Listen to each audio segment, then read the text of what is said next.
คำปราศัยของเสด็จเจ้าสุวรรณภูมานายกรัฐมนตรีที่สมัครสายใหญ่สหประชาชาติ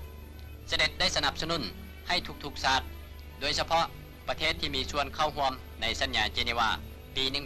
1962 ให้เคารพต่อเอกราชและอธิปไตยของพระราชอาณาจักรลาวผู้นำของรัฐบาลแห่งราชอาณาจักรลาวได้แจ้งต่อสมัครสายใหญ่สหประชาชาติว่าราชอาณาจักรลาวต้องการที่จะมีความเป็นอยู่ด้วยความสันติโดยที่จะเอาใจใส่สำหรับแผนการพัฒนาเศรษฐกิจเสด็จได้กล่าวว่าราชอาณาจักรลาวจะป้องกันการกระทำของผู้ที่บ่มักความเป็นกลางของลาวเสด็จนายกรัฐมนตรีได้กล่าวว่าหากว่า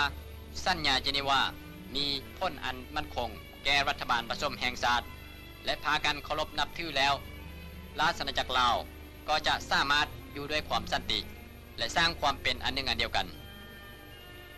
เสด็จเจ้าสุวรรณภูมิแสดงความยินดีต่อคำปราศัยของท่านประธานาธิบดีเคนเนดีแห่งสหรัฐในที่สหประชาชาติ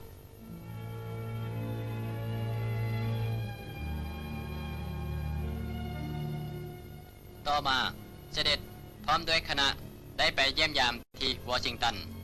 ณที่ทำเนียบข้าวเสด็จ